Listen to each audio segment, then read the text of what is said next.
9h, 10h, débat et controverse. Nicolas Dose et les experts sur BFM Business. Bonjour et bienvenue à l'actualité économique jusqu'à 10h avec au cœur de l'actualité cet incroyable pari de croissance de la Grande-Bretagne. Au moment où le salaire des fonctionnaires est gelé, où les allocations sociales sont gelées, où il y a plus de 700 000 suppressions de postes de fonctionnaires prévues d'ici 2016, au moment où la TVA a été remontée de 17,5% à 20%, et bien aujourd'hui, George Osborne va annoncer qu'il y a une baisse de l'impôt sur le revenu pour les plus aisés.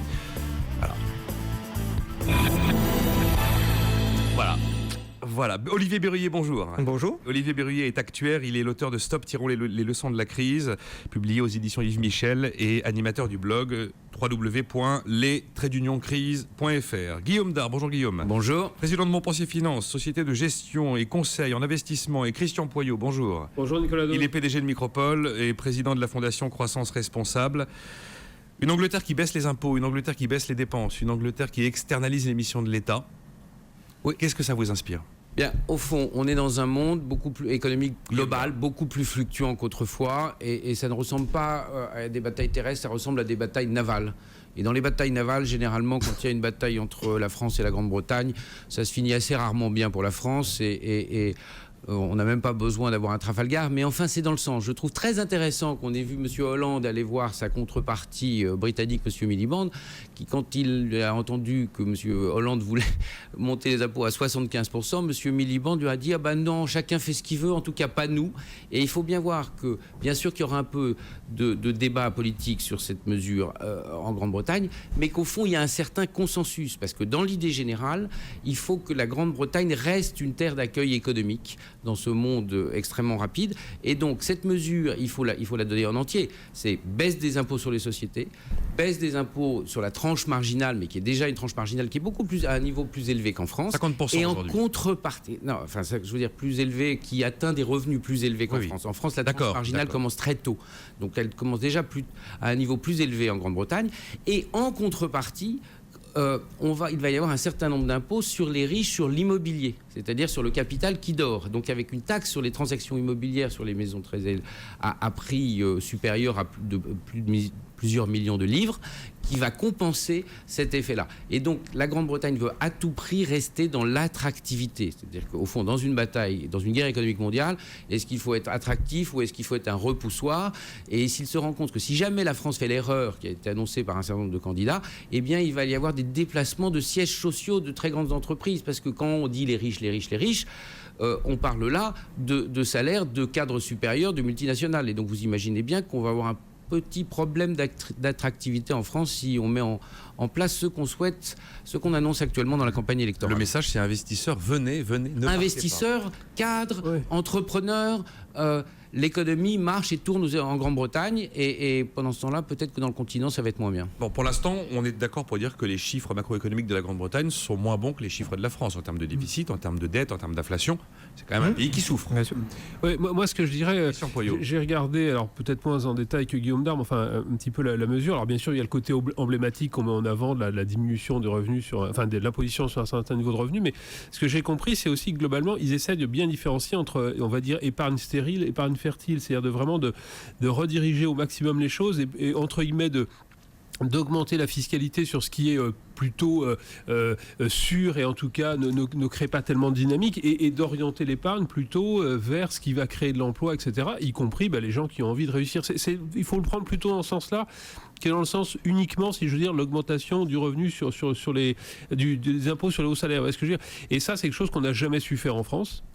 On ne cesse de le répéter et on ne sait pas le faire. Ah non, mais ça n'a jamais été fait. Paris Europlace, Gérard Mestralet, hier encore, a dit et répété qu'il fallait flécher l'épargne. Tout à fait. J'ai l'honneur de faire partie de la commission émetteur de Paris Europlace, donc j'ai modestement participé à ce rapport. Mais effectivement, en France, il faut bien voir que vous placez votre épargne dans de l'immobilier ou dans une action entreprise de PME, ETI. De toute façon, la fiscalité est la même, alors qu'il y en a un qui est moins risqué. Donc il faut bien inférieur sur l'immobilier. Oui, elle est même inférieure sur l'immobilier. Donc encore une fois, on n'a jamais su. Ne me demandez pas pourquoi, mais on n'a jamais su en France faire ces différenciations entre stérile et fertile. Et là, les Anglais le font un peu plus. Après, dernière remarque, on voit aussi que y a quand même des divergences claires en termes d'orientation de la fiscalité. On parle même pas de l'Irlande qui, elle, de toute façon, restera sur son ISBA, etc. Donc quand on entend certains politiques, disons-le clairement, plutôt à gauche, qui disent on va arriver à uniformiser tout ça, on se leurre. Il y aura toujours en Europe, voilà. Donc, après, il faut que ce type de mesure soit aussi socialement acceptable par la population. Oui, mais parce qu'il y a quand même la Grande-Bretagne de Ken Loach, elle existe encore. On est d'accord, Nicolas. Mais à partir du moment, encore une fois, où c'est pas... C'est pour ça que je ne me reste pas juste sur cette mesure de baisse des impositions. Je dis, on oriente la fiscalité à pénaliser, entre guillemets, ce qui est stérile, et on l'oriente sur ce qui est fertile. Il faut le prendre dans ce sens-là. Et ça, pour le coup, pour moi, c'est quelque chose qui est utile et juste. La population britannique, sur les sondages, accepte la politique qui est mise en œuvre. De la même manière qu'il y a 62% des Italiens qui soutiennent Mario Monti, pourtant non élu, et qui est en train de leur faire quand même une potion assez amère. Vous me diriez d'ailleurs... Il n'a pas monté le taux marginal, monsieur Monti. Oui. Il n'a pas monté le taux marginal. Vous me direz si vous êtes plutôt Cameron ou Monti. Réaction Olivier Berruyer à ce qui a été dit et donc à ce qui va nous être annoncé par Georges Osborne aujourd'hui. Je partage assez l'idée évoquée de taxer en particulier tout ce qui sont les gains immobiliers totalement improductifs. On voit que la bulle immobilière a généré un enrichissement gigantesque avec des taxations extrêmement faibles. Quand on a acheté une maison de 100 000 euros qu'elle en vaut 400 000 en n'ayant rien fait dedans, on peut quand même se poser une question, est-ce que tout ça est bien logique? Et quand on voit les difficultés au niveau des salariés... C'est pareil pour les successions, c'est pareil pour l'assurance vie, c'est pareil pour le livret A. Aujourd'hui, on a un tapis rouge pour des produits qui... Dans l'assurance vie, on peut avoir des actions, Nicolas. Oui. Aujourd'hui, quand vous ventilez l'assurance vie française, on doit avoir du support euro à 70%. Mais c'est une des raisons, il faut arriver à inciter encore davantage pour aller vers les actions. Il va falloir se poser la question de savoir ce que BAL 3 et Solvabilité 2 doivent véritablement faire. Oui, continue. Ceci étant dit, sur l'Angleterre elle-même, la mesure est quand même intéressante. À un moment où les pays occidentaux sont perclus de dettes, les messages qui sont généralement mis en avant, c'est surtout, faut rien demander aux plus aisés. Alors comme c'est pas les pauvres qui vont pouvoir rembourser la dette, moi je me demande bien qui va rembourser ces dizaines de milliers de milliards d'euros de dettes qui ont été accumulées. L'Angleterre a une particularité, c'est un des pays les plus inégalitaires en termes de répartition des revenus, en termes de sociologie aussi. Comme l'a très bien montré Emmanuel Todd dans ses travaux sur la sociologie des populations. Aller annoncer qu'on va baisser l'impôt des plus aisés, alors certes avec une petite compensation, mais enfin pas totale sur des transactions immobilières. C'est renvoyer un message assez particulier. C'est amusant, il y a 2 jours, j'ai publié sur mon blog une étude de Michael Kumhof, qui est un des économistes en chef du FMI, qui montre bien à quel point la hausse des inégalités a un rôle important dans la crise qu'on vit, puisqu'on se retrouve à avoir les couches les plus aisées de la population qui ont des surplus d'épargne, et d'épargne qui investissent non pas tant au service des entreprises, dans des activités productives, mais dans des activités financières, de spéculation, diverses spéculations, type matières premières, type pétrole, qui n'apportent pas grand-chose à la société. Donc le message, ce message-là, et quand c'est comme le FMI qui le dit, on devrait quand même l'écouter un peu plus, parce que c'est loin d'être des gauchistes, et ils travaillent uniquement sur les aspects vraiment économiques des inégalités, même pas tant sur les aspects moraux ou sociétaux. Guillaume Dard, réaction. Oui, on va marquer une pause, vraiment si très très court, Guillaume. Le contexte du débat sur les impôts en Grande-Bretagne, c'est qu'ils ont constaté que la hausse de l'impôt marginal faisait au contraire rentrer moins d'impôts. Donc en Grande-Bretagne, on n'est pas sur l'idéologie de la répartition à tout prix, on est sur l'efficacité économique, et ils ont compris qu'en abaissant cette tranche marginale, ils feraient rentrer plus d'impôts dans les coffres de la Grande-Bretagne. Et puisqu'on parle de dette, c'est ça le sujet, et c'est la réalité. Trop d'impôts tue l'impôt. Alors, c'est une grande question. Généralement, les Britanniques disent il y a ce qui ne fonctionne pas, il y a ce qui fonctionne, et on va essayer de faire ce qui fonctionne. Après, ça peut être un pays très inégalitaire. Et pragmatique. Mais c'est quand même une forme de pragmatisme assez étonnant de dire que la croissance va revenir et que c'est la croissance qui va apurer ces fameuses dettes. Alors, peut-être qu'Olivier ne croit pas à l'idée que la croissance, un jour, permettra de régler la facture. On en reparle dans un instant, et notamment sur un aspect très particulier qui est que la Grande-Bretagne n'appartient pas à la zone euro. Ça ne vous aura pas échappé. Business, 9h, 10h, Nicolas Dose et les experts. Avec Olivier Berruyer, avec Guillaume Dard et avec Christian Poyot. Olivier Berruyer, vous achetez ou pas ce modèle Cameron? Parce qu'il y a bien un moment, il faut faire quelque chose. Alors si on dit que Cameron va entretenir une société inégalitaire, si on dit que notre système qui ne touche pas à la dépense publique va nous pousser au surendettement, il y a bien un moment, il faut faire quelque chose. Il y a bien un moment, il faut acheter une solution. Ouais, enfin, il me semble qu'il y a 1 an et demi, on nous a vendu la solution Cameron avec un plan d'austérité dantesque, avec des augmentations de TVA faramineuses. C'est vrai, on est passé de 17,5 à 20%. Les résultats ne sont pas au rendez-vous pour l'instant. Oui, ça marche pas. Après, on peut dire on va en faire plus parce que ça marche pas. Puis on verra. En effet, en Grèce, ça marche pas. En Italie, ça marche mal. En Espagne, ça marche pas. On apprend ce matin au niveau des Pays-Bas. En Italie, il y a 6 mois de montisme. Ouais, non, mais d'accord. Enfin, attendons. Moi, j'ai pas de difficulté. Mais s'imaginer que par de l'austérité massive, et c'est le drame, quoi. C'est que l'austérité maintenant, elle arrive trop tard, elle est trop forte et elle a des conséquences sans doute trop négatives sur l'économie. On voit que ça marche pas. Mais ça tombe bien. L'Angleterre va payer pour nous. Donc ils vont expérimenter sur leur population. Elle fait quand même encore différemment l'Angleterre. Ouais, on verra baisse les si ça impôts, marche. elle baisse les dépenses, elle externalise les missions de l'État. C'est pas la même forme d'austérité. Mais je dis pas que ce qu'on fait va mieux marcher. Je dis juste qu'on est face à des modèles qui marchent difficilement. Juste un dernier mot sur les conséquences aussi fiscales. Déjà, il faudrait voir si on est vraiment au taquet fiscal et si plus d'impôts, si augmenter les taux diminuerait l'impôt qui rentre. J'en suis pas persuadé. En tout cas, sur les très hautes rémunérations, il y a aussi un autre effet dont on ne parle jamais. Certes, il y a qu'est-ce que ça fait rentrer comme impôt, c'est important. Il y a aussi des conséquences sur les comportements derrière. Les très hautes rémunérations d'une poignée en particulier dans le secteur financier, de traders qui sont incités à avoir des opérations extrêmement risquées avec des rémunérations quelque part avec peu de conséquences sur les services réellement rendus à la société. C'est aussi un problème, et limiter ces rémunérations-là, quitte à ce que ça fasse rentrer malgré tout un peu moins d'impôts au final, c'est aussi quelque chose d'efficace. Il ne faut pas que l'Europe soit simplement... vous parliez de l'Angleterre et de ses capacités maritimes. L'Angleterre, en ce moment, mais comme beaucoup d'autres pays, malheureusement en Europe, est en train de se comporter en pirate. C'est-à-dire, ils sont en train de dire, maintenant, les hautes rémunérations, on va essayer de les attirer. Et puis l'Irlande, elle baisse les impôts des entreprises, elle les attire. Et l'Allemagne, elle baisse les salaires de tout le monde. Je ne veux pas qu'on perde de vue un point quand même. Parce que le sujet majeur qu'on a en Europe aujourd'hui, c'est effectivement que les États sont trop endettés. D'accord ? Bon. Donc, moi, j'ai toujours dit à cette antenne, et je continue à le dire, qu'à partir du moment où il y a des efforts à faire, qu'on demande leur juste effort aux catégories plus âgées, j'ai pas de souci par rapport à ça. Mais c'est pas ça qui va régler le problème. Le problème, c'est réduire l'État. L'État en France, c'est 56% du PIB, en Allemagne, 45-46, etc.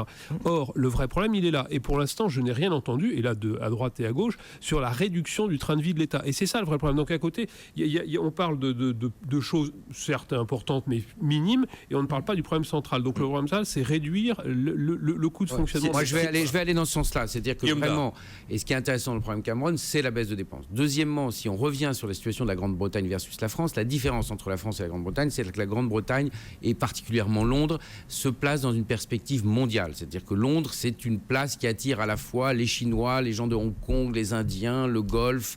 Alors nous, on a certes quelques Qataris qui renforcent leurs investissements ici, mais globalement, on leur a fait un Londres fiscal se aussi, place dans une compétition mondiale.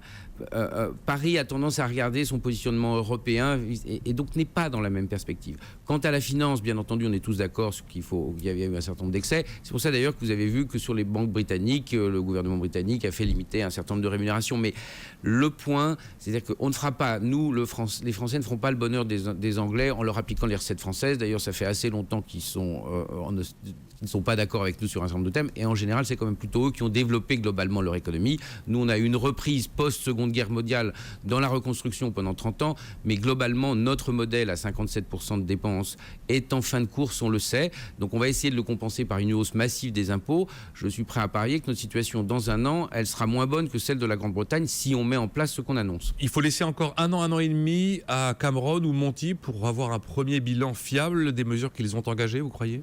Monti, c'est un peu tôt pour juger parce que c'est intéressant d'ailleurs de regarder. Monti, il y a deux grands axes dans sa politique. Il y a un axe de redressement budgétaire. Il y a de la rigueur, de la flexibilité, de la concurrence. De la rigueur, mais de la rigueur assez organisée, sans annonce là aussi de taux marginal, de hausse des taux marginaux d'imposition, puisqu'on est à 45%. Ce qu'il faut, c'est que les gens payent les impôts qu'ils ont à payer, et ça, tout le monde est d'accord. De l'autre côté, il y a l'axe réforme, et sur l'axe réforme, il a réussi à faire passer un certain nombre de mesures, mais l'amélioration globale de la situation financière italienne sur les marchés fait que il y a moins d'acceptabilité, que par exemple la réforme de l'article 18 sur la flexibilité du travail est en train de licenciement, oui. Droit de licenciement et contrainte que ça applique de réengagement. Enfin, disons, donner un peu plus de flexibilité. Et là, il commence à y avoir un peu de blocage en Italie. Et donc, c'est à suivre de près. Voilà. Parce que Cameron, évidemment, en Grande-Bretagne, il y a plus d'acceptabilité. C'est plus facile, si j'ose dire, de mettre en place des mesures d'austérité. En Europe continentale, c'est très dur. J'ai une question sur le fait que la Grande-Bretagne n'appartient pas à la zone euro. Un jour, Alain Madelin avait dit à cette antenne, l'avantage comparatif des Britanniques est de ne pas appartenir à la zone euro. Ils ont une banque centrale qui a la capacité de fabriquer de la livre sterling pour doper la consommation et doper les exportations. Est-ce que l'avantage des Britanniques est de ne pas avoir l'euro selon vous? Qui se lance là-dessus?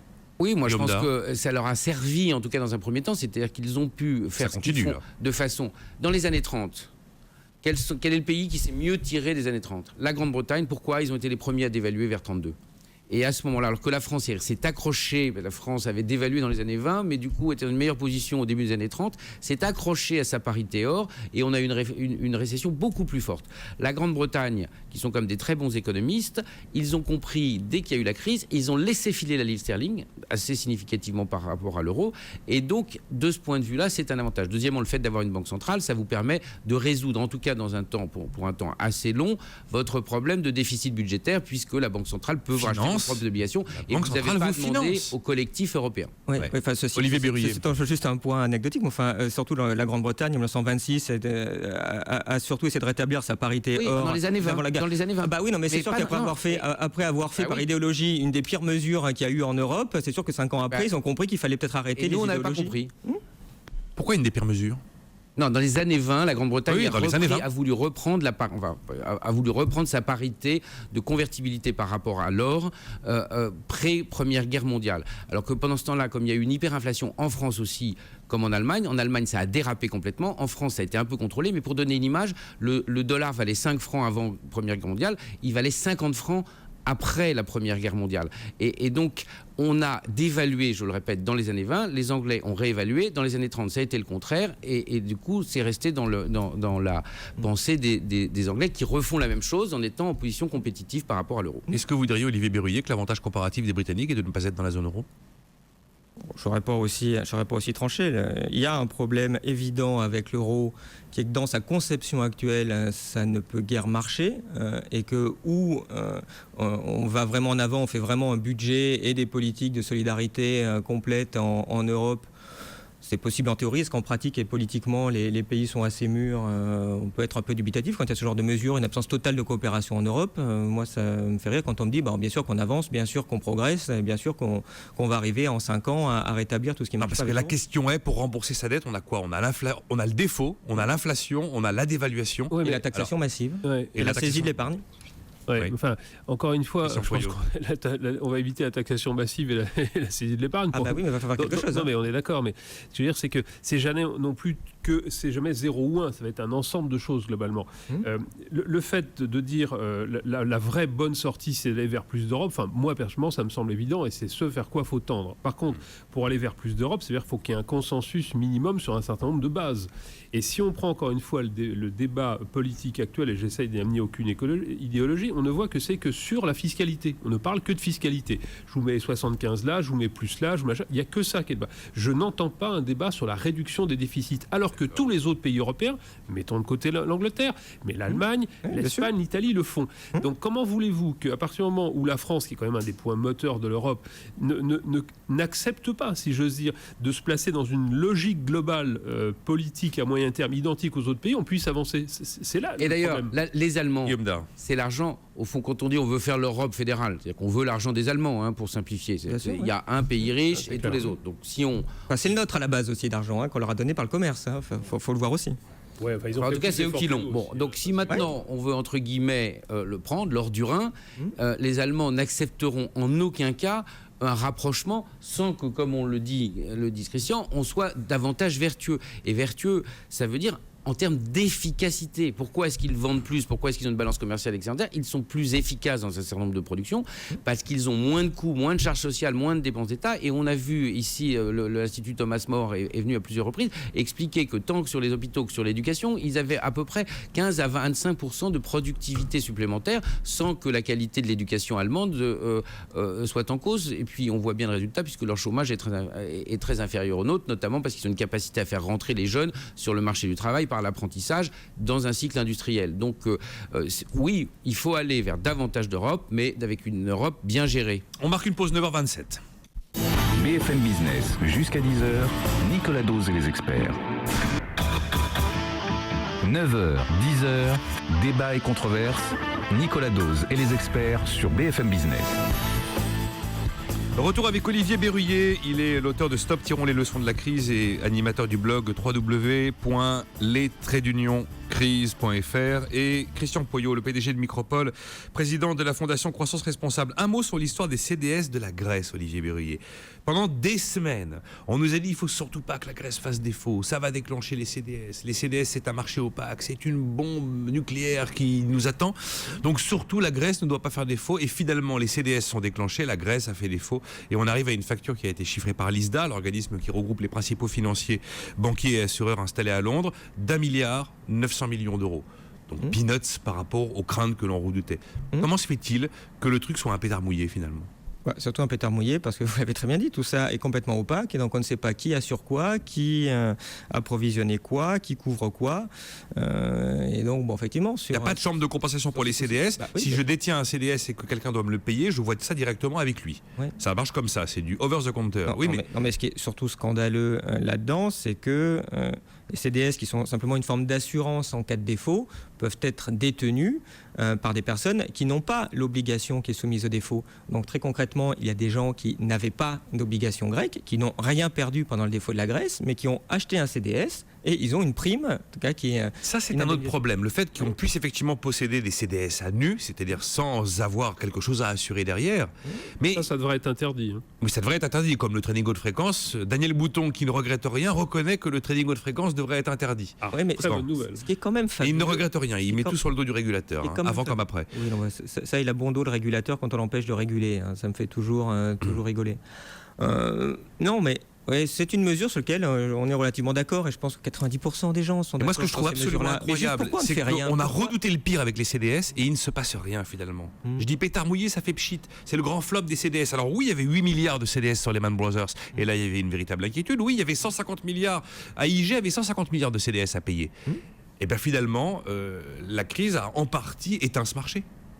Oui, de toute façon, en plus, les détenteurs ont bien vu qu'ils avaient les plus grandes difficultés du monde à se faire indemniser à ce qu'on déclenche les CDS. Donc oui, c'est un marché qui va sans doute beaucoup moins marcher et honnêtement, tant mieux. Mais le souci, c'est qu'on n'arrive pas à prendre des mesures de bon sens. Je ne parle même pas de mesures un peu révolutionnaires, mais déjà de bon sens. Interdire les CDS à nu, ça ne se fait pas. Interdire le trading haute fréquence, ça ne se fait pas. Moi, j'ai déjà pris position pour une mesure qu'avait mis en avant Maurice Allais, qui est très intéressante. Un fixing par jour à la Bourse de Paris. Il n'y a pas de raison que la valeur d'une action change toutes les secondes, toutes les minutes, toutes les heures. Une valeur par jour, ça suffit bien pour un vrai investisseur qui vient vraiment investir dans une entreprise. Tout le reste, c'est mettre en place des paris spéculatifs où on s'amuse à acheter une action à 11h, on la revend à 11h05 et puis voilà, on trouve ça normal. Mais voilà, moi je trouve très inquiétant qu'on n'arrive pas déjà à faire ce premier pas-là, qui ne sont pas des pas révolutionnaires, en tout cas qui sont des pas dans une meilleure direction pour éteindre les excès passés qui sont à l'origine de la crise qu'on vit. Donc pour ce coup-ci, les CDS, tant mieux, ça se passe plutôt bien. Au fin du fin, on n'a quand même pas résolu grand-chose et les problèmes restent devant nous. Comment vous... Christian Poyot, quand vous entendez effectivement Daniel Bouton qui dit « je ne regrette rien », finalement il y a eu une crise parce que le régulateur a fait défaut, et puis maintenant on a un problème de crédit parce que le régulateur est en train de nous étouffer, et ça va nous amener à Paris Europlace justement. Le régulateur nous étouffe avec BAL 3, avec Solvabilité 2, donc le régulateur finalement serait responsable de tout. Et on a là un grand banquier qui certes n'est plus aux affaires, mais qui dédouane sa responsabilité personnelle. Ouais, moi ma position de fond là-dessus, c'est de dire qu'il y a effectivement des produits financiers qui doivent être clairement interdits. On a cité quelques-uns là. En clair, pour moi, ça devrait passer par une autorité supranationale, mais une autorité politique, dans le sens qui, au final, détient son pouvoir du peuple. Pas un truc de personnes qu'on ne connaît pas, etc. Je veux dire, ça doit être les démocraties, les parlements qui doivent décider de ça. Et je pense sur les produits financiers, il faudrait qu'il y ait des instances qui, à un moment donné, à chaque fois qu'il y a un nouveau produit qui sort, soient en mesure de l'évaluer pour voir est-ce que c'est un produit qui, à un moment donné, a une utilité, même sociale, enfin, sert à quelque chose, à créer de la valeur, on va dire ça, mais de la valeur, y compris financière et monétaire, bien évidemment. Et si on estime que ça n'en a pas, on l'interdit. Et puis même si un nouveau produit sort, eh bien on se donne un délai de 6 mois à 1 an pour voir si c'est intéressant ou non, et après on l'interdit. Donc ça, c'est un pouvoir de régulation. Ça ne sera jamais les établissements privés qui feront ça d'eux-mêmes. Il ne faut pas se leurrer. Ça, la nature humaine est telle que... C'est en ce sens qu'on peut pourquoi pas comprendre la remarque de Daniel Bouton en disant nous on nous a laissé un champ, si on le faisait pas les autres le faisaient, donc je veux dire, il y aura jamais, les établissements ne s'auto-réguleront pas d'eux-mêmes, donc il faut un régulateur fort par contre qui effectivement prenne des décisions claires dans ce domaine-là, et ça permettrait de redire que la finance, d'une manière générale, la finance, elle est indispensable. La finance, c'est autant notre livret A qu'on a à la caisse d'épargne qu'effectivement des produits pour se couvrir sur le pétrole, pas d'Air France, ou se produire sur le blé, sur l'imagrin, etc., qui là peuvent être normaux. Simplement, on a laissé dériver un certain nombre de produits financiers qui deviennent complètement fous, et c'est encore le cas aujourd'hui. Et là-dessus, c'est vrai que les États ne jouent pas leur rôle, non pas d'être sur le marché, mais de réguler le marché en prenant des décisions claires, de dire on interdit certaines pratiques. Le problème, c'est qu'il faut prendre des décisions au niveau mondial sur les pratiques financières. Alors, parce que tout est apatride. Sur ce trading haute fréquence, je n'ai pas d'action directe, mais en fin de cas, c'est un sujet qui me motive. Et je pense qu'il est très compréhensible par tout le monde, dans le sens il est complètement absurde et ça ne veut rien dire, d'accord. Quand vous en parlez au niveau des commissaires européens, je cherche le nom, il m'échappe. Michel Barnier, j'en ai parlé avec lui en disant, il nous disait, il faut le réguler. Non, il ne faut pas le réguler, il faut l'interdire. Et il vous répond, oui, mais globalement, je suis d'accord avec vous, mais les Américains veulent pas. Voilà, les Américains veulent pas. Donc après, c'est je te régule un peu plus, si tu cèdes là, moi je cède là, etc. Et ça, c'est dommageable. Voilà, donc c'est vrai que là, on a un problème majeur et on ne résoudra pas effectivement le problème de la finance, qui est différent de l'endettement des États. Hein. Attention, là, on parle. On est bien d'accord. La finance, vous avez cité, Christian Poyot, l'histoire des contrats de protection sur les fluctuations du pétrole. Moi, je me souviens très très bien avoir reçu Pierre-Henri Gourjean, ancien patron d'Air France KLM, qui expliquait que c'est absolument essentiel. En même temps, on se rend compte qu'aujourd'hui, l'échange papier-pétrole pèse 40 fois l'échange physique de pétrole tous les jours. Oui, bien sûr. Et on réalise que lorsqu'il y a eu les injections massives de liquidités par la Réserve fédérale des États-Unis, cette liquidité du jour même où elle a été disponible est venue gonfler les volumes de contrats futurs et a entraîné le pétrole à la hausse et a fabriqué une bulle des matières premières qu'on est en train de voir. Sans intérêt direct. Et effectivement, des gens achètent des produits, des fonds de pension achètent de la spéculation sur du blé alors qu'ils n'ont pas à se positionner sur le blé de manière générale. Mais comment faire le tri ? C'est comme quand Nicolas Sarkozy veut trier l'expatrié de l'exilé. Comment on va trier le bon contrat futur sur le pétrole et le déjà au niveau européen. Avez-vous du pétrole ou pas ? Vous achetez une future ? Avez-vous le pétrole en face ? Oui, vous achetez le futur. Non, vous achetez pas le futur. Ouais, c'est comme il faut le faire déjà au niveau européen. Je pense que même au niveau d'un pays, ça peut se faire. On dit toujours, faut interdire ça au niveau mondial. On n'arrivera jamais à avoir une régulation mondiale. Les Américains et surtout les Anglais, parce que les Anglais, ils ont bâti leur économie là-dessus, sur une économie, en effet, d'espèce de piratage financier. Oui, ils n'accepteront jamais. Le trading en fréquence, on l'interdit à Paris. Il se passe quoi ? Alors, ok, oui, les méga spéculateurs partiront à Londres. Tant mieux. Si le trader fou, il peut partir à Londres, je pense qu'il faut lui payer une prime à l'expatriation. Qu'ils aillent couler Londres plutôt que couler Paris. À un moment donné, vous aurez une place de Paris qui sera tout à fait préservée de ce genre de fluctuations. Il y a plein d'entreprises qui préfèrent avoir un actionnariat un temps soit peu stable et sérieux plutôt qu'un actionnariat hyper spéculatif. Après, vous avez des gens très... On pourrait faire entre France et Angleterre et Allemagne, au moins ça serait un point positif. Moi, je voudrais bien revenir sur un autre sujet. Là, on s'exprime sur la crise financière. Et en tout cas, moi, j'ai une position, je pense, qui est assez lisible. C'est des choses... Enfin, en tout cas, différente de la crise des États. Parce que c'est ça aussi le sujet. Et là, je comprends le grand public, parce que tous ces sujets sont très complexes, et je ne prétends pas, naturellement, non plus tous les comprendre à 100%. Mais il y a la crise financière et la crise des États. Et on a l'impression que si on règle une crise financière, on réglera la dette des États. Non, c'est pas la même chose. C'est des problèmes quand même qui sont disjoints, et il faut agir sur les deux en même temps. Voilà, c'est deux choses complètement... En même temps, il faut réduire les dépenses de l'État. En même temps, c'est vrai, il faut réguler la sphère financière. Et alors après, tous les professionnels de la finance qui vous répètent à longueur de journée que si vous interdisez telle ou telle activité, vous allez tuer la fluctuation de la liquidité ne va plus circuler. C'est pas grave, parce que quand on achète une action d'une entreprise, je trouve que ce n'est pas très grave si on peut pas la revendre dans la minute qui suit. C'est pas ça le capitalisme. Le capitalisme, c'est des investisseurs courageux, des actionnaires courageux qui investissent à long terme dans une entreprise parce qu'ils y croient. C'est pas des spéculateurs qui achètent une action pour 3 minutes. Il est 9h44. Intégral Bourse dans 15 minutes avec Guillaume Sommerer, Cédric Decoeur et Dorothée Balzan. Le programme, Cédric. BFM Business, 9h, 10h, Nicolas Dose et les experts. Réaction d'auditeur, il y a René à Toulon qui dit l'assurance vie serait trop favorisée, elle finance en grande partie la dette, mais de toute façon ne vous inquiétez pas, cette fameuse rente sera bientôt laminée par l'inflation nécessaire pour réduire la dette, écrit-il. Puis il y a un mail assez direct. La France surtaxe le travail des riches, c'est pour ça qu'ils partent. La France paye les gens à rien faire, c'est pour ça qu'ils restent. On s'en sortira jamais sans s'attaquer au bouclier social. C'est signé David. Bon. Ouais, ça fait partie. Ils se lâchent un peu derrière leur clavier, les auditeurs, mais voilà. Mais c'est vrai. Non, mais ce que dit cet auditeur est en partie vrai, c'est en partie faux. Enfin voilà. Moi, je n'aime pas avoir des propos, exagérés dans un sens ou dans un autre. Il y a effectivement des excès dans tous les cas. Moi, je suis le premier à dire qu'en France, il faut réhabiliter le travail. Les 35 heures sont une ânerie. Il faut mieux, effectivement... Qu'est-ce que font les Allemands sur cette notion de travail ? Ils disent, je préfère payer quelqu'un, même à un bas salaire, mais au moins qu'il fasse quelque chose. En France, c'est l'inverse. S'il n'a pas un travail satisfaisant, on lui propose le RSA ou des choses comme ça. On est dans une logique complètement différente. L'Allemagne, aujourd'hui, a une santé nettement meilleure que la nôtre. Maintenant, il y a tout un tas de petits boulots à des salaires très bas. Entre 7 et 8 millions de personnes qui sont très peu pour payées. Ces gens-là en Allemagne. N'empêche que globalement, ça crée, ils sont quand même en meilleure situation que nous. Simplement, quand vous discutez avec des hommes politiques en disant, regardez ce qu'ils font en Allemagne avec ces petits jobs, si j'ose dire, les hommes politiques... Ça porte ce nom-là dans les lois Hartz II, les mini-jobs, absolument. Les hommes politiques vous répondent, ah non, les Français ne l'accepteront jamais. Bon, c'est bien gentil, mais pendant ce temps-là, on continue à creuser le déficit de l'État. Donc voilà, à un moment donné, il va falloir qu'on prenne des mesures dures. Aujourd'hui, on ne les a pas encore pris. Et dures, ok, vis-à-vis de tout le monde, j'ai pas de débat, mais on ne les a pas encore pris. J'entendais Bernard Tapie dimanche soir sur France 2. Je l'ai raté, tiens. Je ne suis pas un aficionado de Bernard Tapie, je le précise tout à fait. Mais il a eu une phrase en disant, les Français n'ont pas encore compris qu'aujourd'hui, l'essentiel des mesures de rigueur, elles sont devant nous et pas derrière nous. Voilà. Ça, c'est clair. Et encore une fois, dans cette campagne, ce qui me désole, c'est qu'on ne dit pas les choses clairement aux Français. Voilà, il y avait un auditeur qui... Dans un mythe, on va taxer les riches. Bon, ok, très bien, mais ça ne va rien régler du tout. Ça va rien mais même François Hollande vous le dit. Voilà. Il vous le dit que c'est symbolique, que ça va rapporter 200 millions d'euros, mais qu'on a besoin de symboles pour remettre un sentiment d'équité dans le pays. Et il n'est pas complètement faux que si on avait un impôt sur le revenu véritablement équitable avec des gens qui payent vraiment en fonction de leurs revenus, on aurait peut-être plus de facilité à faire la suite. Parce que tant qu'on n'a pas le sentiment d'équité face à l'impôt, c'est vachement difficile d'avancer. Si vous prenez des mesures difficiles, il faut qu'elles soient équitables. Je n'ai aucun débat par rapport à ça. Mais quand aujourd'hui vous prenez la courbe de l'impôt sur le revenu, ce sont les classes moyennes supérieures qui payent le plus. Et quand vous êtes après dans la partie vraiment super riche, eh bien vous avez finalement une imposition qui, au terme des niches... Sur le fait que la baisse des droits de succession avait été une erreur, etc. J'ai pas de débat par rapport à ça. Mais ce n'est pas ça qui réglera le problème. Oui. Ce n'est pas ça qui... Si on dit aux Français, une fois qu'on aura fait ça, basta, tout va bien et on continue business as usual et on change rien au mode de fonctionnement, on se met le doigt dans l'œil jusqu'à l'omoplate. Viva Berruyer, voilà ce qu'écrit Jérôme.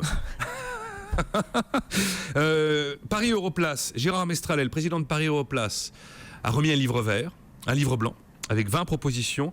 J'ai l'impression de l'avoir tout déjà entendu depuis 20 ans. Il faut financer l'économie, donc il faut inciter l'épargne risquée avec des incitations fiscales, promouvoir les FCPI, promouvoir les FIP. Il faut favoriser l'épargne longue. Il ne parle plus de fonds de pension parce que c'est un gros mot, donc il parle d'épargne retraite. Ouais. Bis repetita placent, si je me rappelle bien mes citations latines, oui, on est d'accord. On peut nous dire qu'on rabâche, qu'on radote, mais oui, mais ça n'est toujours pas fait. Et là, on rejoint le fait que ce monde de la finance en tant que tel, mais la finance, pour moi, c'est quoi ? C'est la bourse. Nous, Micropole, on est rentré en bourse il y a 10 ans. En 10 ans, on a fait x10 en termes de chiffre d'affaires. Donc la bourse est un moyen de doper le développement d'une entreprise. Jamais vous avez songé à sortir ? Jamais vous vous êtes dit... Si, ça m'arrive de songer à en sortir, parce que si vous voulez, aujourd'hui, malheureusement, les marchés ne sont plus là, les petites valeurs sont complètement laminées. Nous, on est à 30% de notre valeur en bourse, ça n'a pas grande signification. Donc à l'instant T là, la bourse ne me sert à rien, c'est vrai.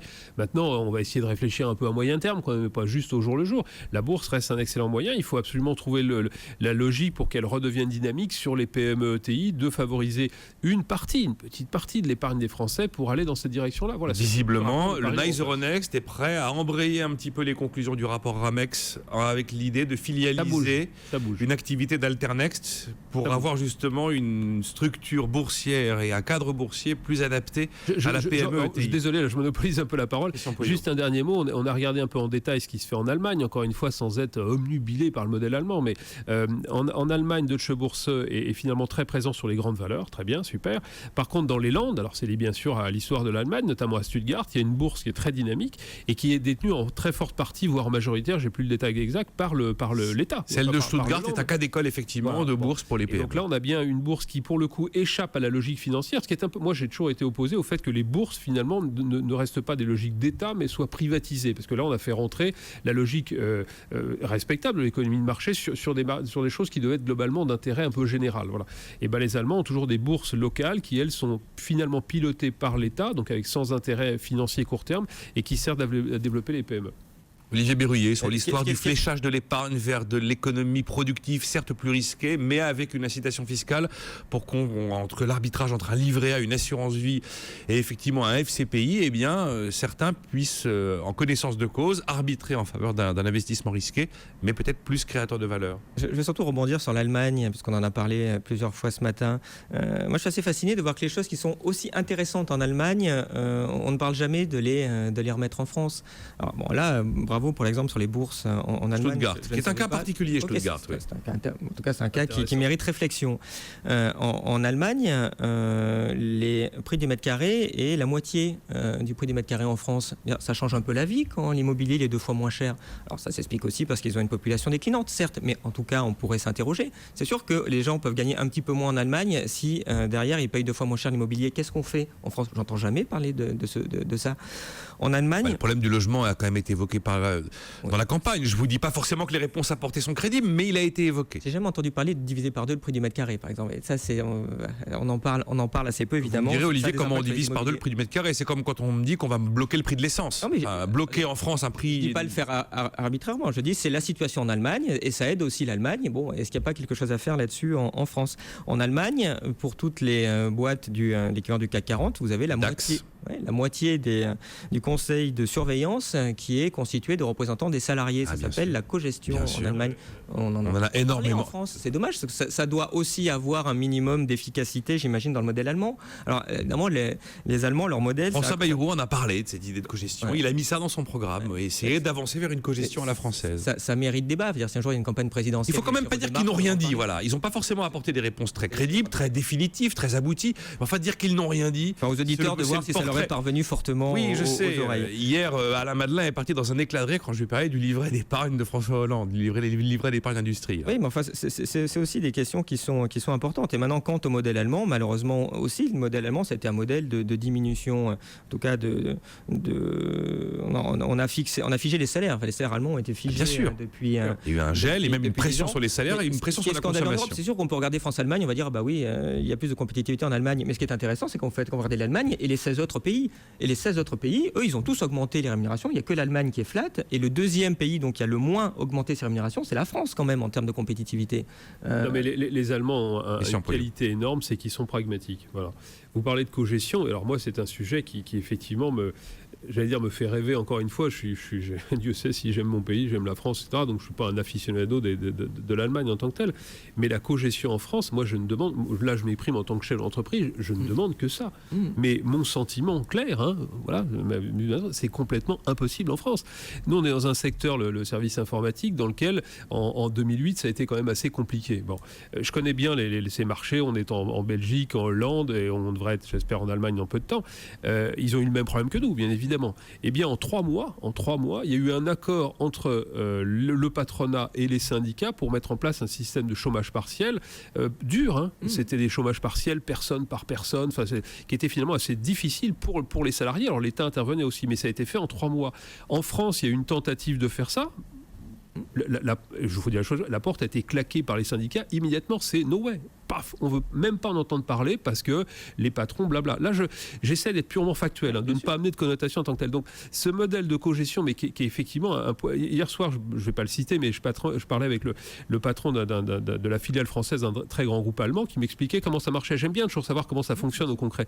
Et il m'expliquait ce que vous dites, c'est-à-dire qu'au siège de cette entreprise, la moitié du board sont des salariés, des représentants, et ils sont dans le comité de rémunération, et ils sont dans les décisions.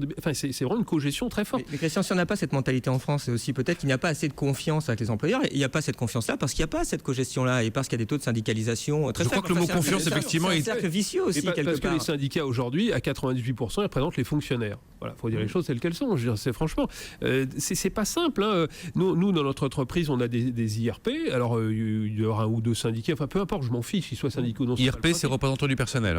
Les instances représentatives du personnel. Oui. Bon. Quand on est autour de la table et qu'on discute des problèmes de l'entreprise, moi, je m'en fiche. On est entreprise, il y a des dépenses, il y a des charges, etc. Et on essaie de le faire de la manière la plus pragmatique. Voilà, ce mot pragmatique est 2 terrains possibles en tant que tel. Et malheureusement, j'ai le sentiment qu'en France, on n'arrive pas à déboucher sur ce modèle-là. Il y a peut-être un peu de sujet du patronat. certainement, mais honnêtement, et je ne cherche pas à charger la barque, les syndicats français sont complètement, mais fermés sur ce sujet, de voir les choses en face et dire à un moment donné, il faut faire des efforts, il faut réduire certains points, il faut limiter les salaires. C'est très compliqué à faire admettre. Voilà, en tout cas, j'exprime ma position. On va en rester là. Il y a Alain qui dit: Monsieur Berruyer, est-ce que vous préférez habiter à Hambourg ou à Cannes? Bon, à propos du mètre carré là. Et puis il y a Marc en Seine-et-Marne qui dit: trouvé dans un journal de 1954, alors ouvrez les guillemets, dans notre régime actuel, les Français peuvent être classés en 2 catégories. 54. Ceux qui paient pour travailler et ceux qu'on paie pour ne rien faire. Il est 9h58.